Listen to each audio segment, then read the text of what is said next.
La fera ferotge.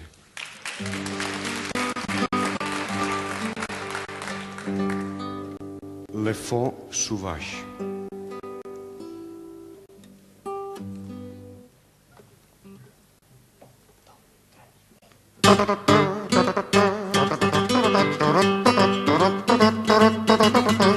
Per ordre de l'alcalde es fa saber a tothom que una fera ferotge del parc s'escaparà.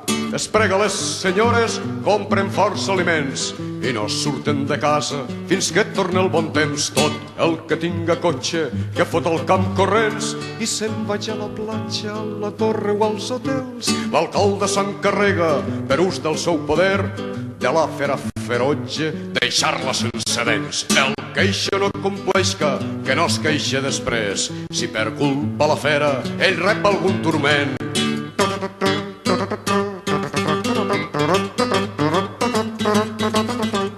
Jo que no tinc ni casa, ni cotxe, ni un carret, em vaig trobar aquell dia la fera pel carrer, tremolant i mig mort. Ai, Déu, redeu la fera, i en veure'm tan fotut em va dir molt planera: xicot, perquè tremoles, jo no te'n menjaré.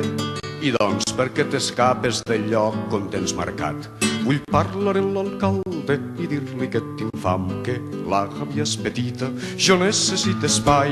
Els guàrdies que la veuen la volen atacar. La fera es defensa, no la deixem parlar. Com som molts i ella sola, no pot i me l'estoven, i emprenyats per la feina a la gàbia me la tornen.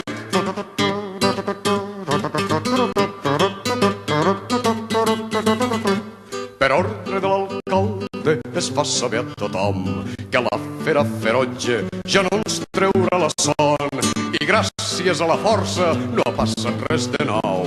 Tot és normal i maco i el poble resta en pau. Au!